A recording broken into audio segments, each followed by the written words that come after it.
We have breaking news tonight. Trapped in the mudslides, the rescues, and this evening the massive traffic jam after raging storms unleashed crushing mud. A 45-mile stretch of highway shut down. Drivers, families crawling out of their cars. Also tonight, the stunning collapse. The scaffolding crashing down in a major American city. Firefighters and the frantic search for victims under the metal. The deadly traffic stop, this unarmed teenager pulled over. Hey, officer, what are you doing? Get your hands behind your back. The teenager then shot 7 times. Tonight, his family now fighting. Breaking news in the race for 2016, what Donald Trump is now saying about 9/11, about the World Trade Center, and President George W. Bush. Jeb Bush blasting Trump tonight, and Hillary Clinton with new words about Joe Biden. And just in tonight, a major development in Lamar Odom's condition. This is ABC World News Tonight with David Muir. Good evening on this Friday night, and we begin with the slow-motion disaster unfolding all day today. A major storm triggering violent mudslides. Drivers trapped in an instant, their cars filling with mud. Tonight, the images coming in now. A giant traffic jam in California on the major Northwest Highway, the Grapevine. 45 miles of highway shut down today. The scene repeated on a number of roadways. Trucks and cars trapped, drivers somehow getting out. This video taken by one driver, you can see the rushing water and mud right in front of the car there. This woman surrounded, struggling to get out of her car right into that river of mud. This evening, real fears this could get worse. Flood watches in effect at this hour, and ABC's Aditi Roy in Southern California. Tonight, torrential rains pummeling drought-stricken California, combined with 60-mile-an-hour winds and golf ball-sized hail, setting off massive mudslides. I don't know what to do. The car can't move. Are we stuck? Yeah, we're stuck. Drivers on the evening commute, helpless. It just happened quick, so it was scary. She's at least waist deep. Just north of Los Angeles, this driver struggling to escape in swift currents of mud. Nearby, this truck driver climbing on top of his cab as a last resort. Everybody up here is completely landlocked in mud debris flows. On Interstate 58 near Tehachapi, Jose Vargas fearing for his life. Alguien habla 911. Watch as the cars bob in the water, smashing into each other. 911, háblenle por favor. The rain came down fast and furious, 6 inches an hour, mixing with dirt and debris. The piles of mud making roads like this one impassable. Stuck on the Grapevine in California. That 45-mile stretch of north-south Interstate 5, the Grapevine, also impassable. The interstate, so crucial to truckers, shut down for nearly 24 hours, causing delays on other highways, too. This has been the view from Harley Lorano's big rig for several hours today. Just trying to get to 41 north or south.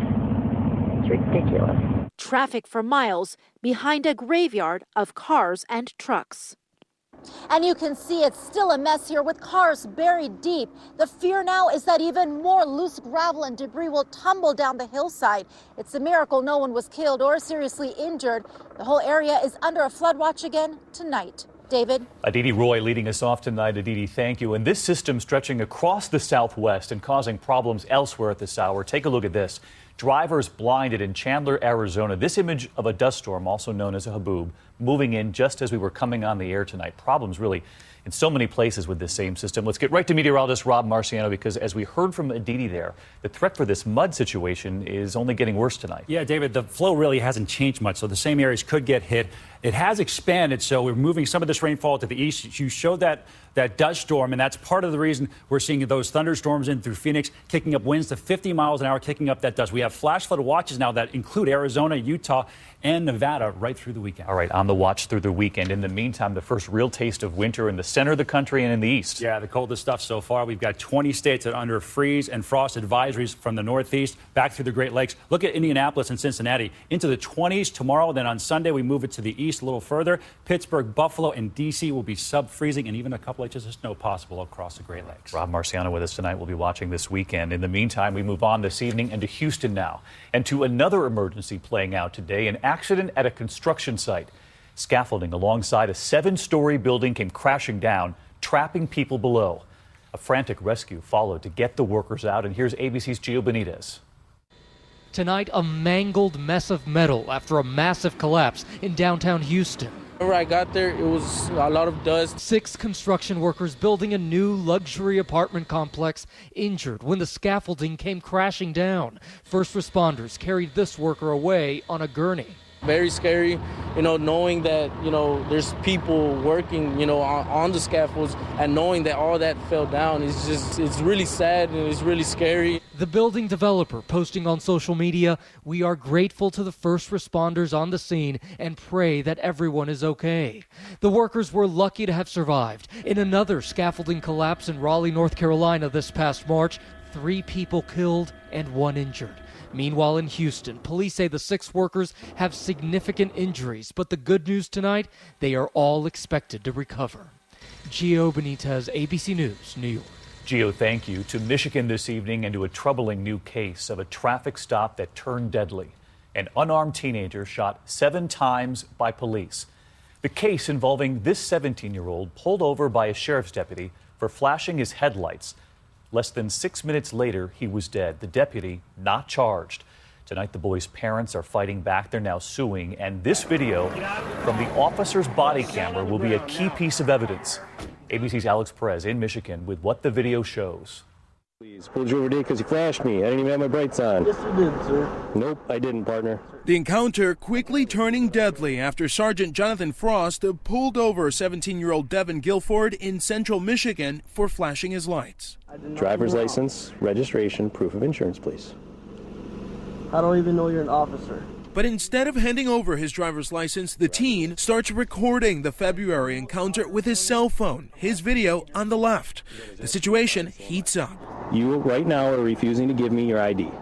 I have not committed a crime. Refusing to give me your ID in a traffic stop is a misdemeanor. The officer calls for backup. Do you realize that if you'd have complied with this traffic stop, it would have gone a whole different way for you? Yes, I do, but yes. Out of the car, you're going to get tased. That taser ineffective, the prosecutor later finds, also saying that at this moment that the camera gets shaky, the teen attacks the deputy, repeatedly punching him in the head, pinning him to the ground. Then the officer opens fire 7 times, killing him. This image shows the sergeant's injuries. The prosecutor's office declined to press charges, saying Sergeant Frost reasonably believed Devin posed a threat of serious bodily harm or death, and he acted in self-defense. But tonight, Guilford's parents are suing the county and Sergeant Frost, saying the traffic stop was illegal in the first place. He didn't deserve to be shot any times. He didn't deserve to be shot with a taser. He didn't deserve anything bad to happen to him. And Sergeant Frost is already back on the job patrolling the roads here in Eaton County. In a statement, the sheriff says they have reviewed and are evaluating how officers communicate with citizens. David? Alex Perez tonight. Thank you, Alex. And from Cleveland now, the mother of another young man killed by a police officer speaking out today. You'll remember last November, 12-year-old Tamir Rice, holding a pellet gun, shot and killed by a police officer. The prosecutor releasing 2 reports in recent days, finding the officer's action, quote, reasonable.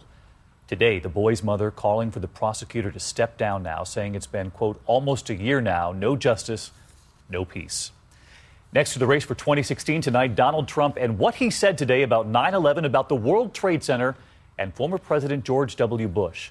Those words drawing a quick response from Jeb Bush at this hour. ABC's Tom Yamas on the campaign trail. Tonight, Donald Trump making a bold accusation against former President George W. Bush, implying Bush is to blame for 9/11. When you talk about George Bush, I mean, say what you want, the World Trade Center came down during his time. If you look Hold at on, Sandy Hook, you can't blame George Bush for that. He was president, okay? Don't blame him or don't blame him, but he was president. The World Trade Center came down during his reign. The comments made during an interview with Bloomberg TV after Trump was asked if he had the compassion to handle crises like 9/11 or the Sandy Hook shooting. Help us understand who Donald Trump is as a man. I need to know that you will make us feel safe and you will make us feel proud. I think I have a bigger heart than all of them. I think I'm much more competent than all of them. Trump has repeatedly called President Bush a disaster, but never going this far. Rival Jeb Bush tonight firing back on Twitter, tweeting how pathetic for Donald Trump to criticize the president for 9/11 We were attacked, and my brother kept us safe. So Bush and Trump back at it. And David, last night we had reported how Trump and Dr. Ben Carson were threatening to boycott the next debate because they said it was going to be too long. Well, tonight, CNBC, the host of that debate, has agreed to Carson and Trump's terms. The debate will now be 2 hours. David? All right, the debate moves on. Tom Llamas tonight. Tom, thank you. And on the other side this evening, the Joe Biden watch continues. Of course, the vice president fending off questions all week long. And now a new letter to supporters from one of his top aides saying if he runs, he will run a, quote, optimistic campaign, a campaign from the heart, suggesting Biden might still jump in. Meanwhile, Hillary Clinton tonight, in a new interview today with CNN, asked about Biden. Just days after her own campaign said it was time for Biden to decide, today she said this. Certainly, I'm not in any way suggesting or recommending that the vice president accept any timetable other than the one that is clicking inside of him. He has to make this decision. Hillary Clinton today, the race for 2016 for tonight. We move on to other news and overseas now to Israel, a biblical site targeted by violence. Joseph's tomb, revered by Jews, torched by Palestinians. The Palestinian president now condemning the act. Tonight, the death toll mounting after a day of clashes between Israeli forces and Palestinians, and our own Alex Marquardt caught up in one of those skirmishes, racing to put on his own protective gear. With violence flaring today amid sky-high tensions, in Bethlehem we saw Israeli soldiers firing on Palestinian protesters, throwing rocks. One of these protesters has just been shot. You can see the ambulance pulled up to take him away. Hamas has called for a day of rage today for mass protest. This has become a daily scene almost in the West Bank. Whoa! All afternoon, the sound of tear gas canisters. We were doing a live report as they landed nearby. I'm gonna go. Hold on, gotta put on my gas mask because there's a lot of tear gas. The people around us running for cover. There's a huge volley of tear gas. So everyone's gone back. And those who have gas masks have put them on. But most did not. This woman collapsing, carried to an ambulance. The new crackdown fueling the growing Palestinian anger over Israel's actions around the Holy Al-Aqsa Mosque, which has triggered a series of lone wolf stabbing attacks. Today, a Palestinian man posing as a journalist stabbed an Israeli soldier and was shot dead, while 2 Palestinian protesters were killed by Israeli soldiers in Gaza. 8 Israelis and 36 Palestinians, nearly half of them attackers, killed in this wave of violence. Alex Marquardt, ABC News, Jerusalem. Alex, our thanks to you and our team tonight. Meantime, in Afghanistan this evening, there is new outrage from Doctors Without Borders. Their hospital destroyed in an American airstrike, as we've been reporting. Now a joint U.S. and Afghan investigation underway. The group now saying investigators showed up in an armored vehicle that smashed through the hospital gate. They say destroying potential evidence. Back here at home tonight and to a farewell for U.S. Airways. The final flight preparing to take off. The merger with American Airlines will be complete tomorrow. There has been trouble for passengers in airline mergers before, and so ABC's David Curley with an important tip tonight if you're flying anytime soon.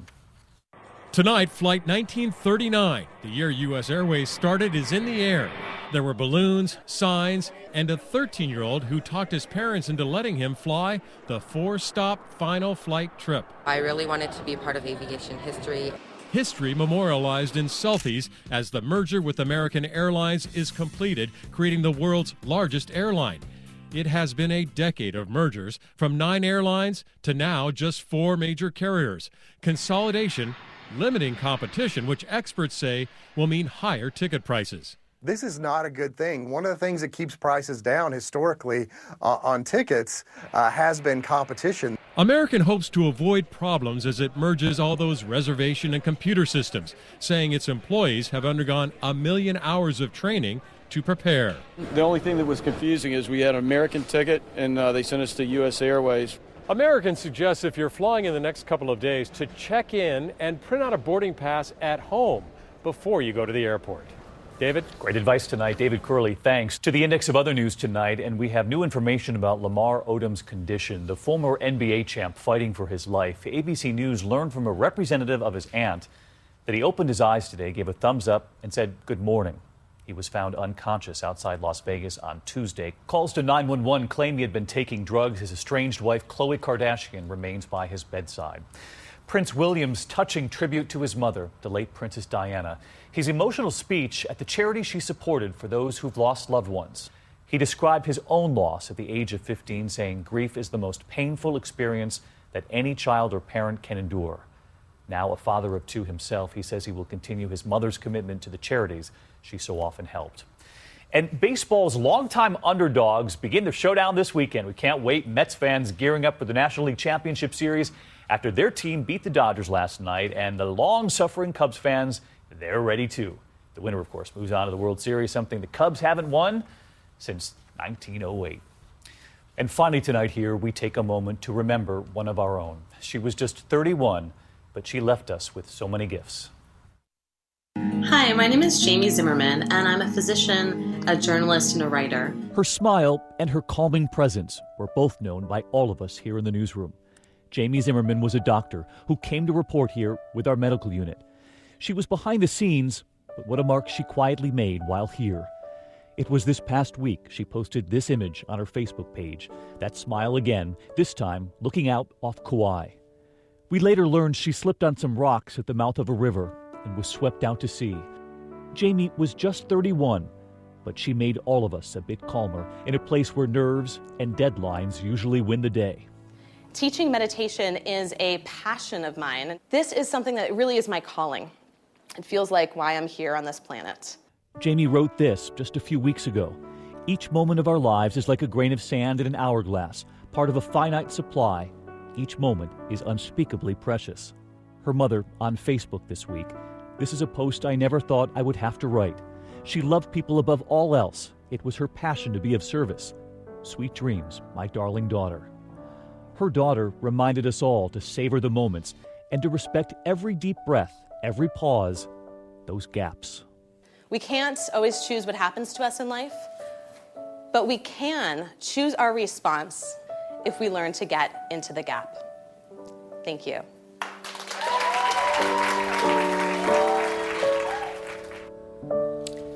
We will forever remember Jamie's smile, and of course, we're thinking of her mother, Jordan, tonight. I'm David Muir. I hope to see you right back here on Monday. Until then, have a good evening. Good night. ABC News honored winner for the second straight year with the Edward R. Murrow Award for overall excellence in television and radio. ABC News, America's #1 news source.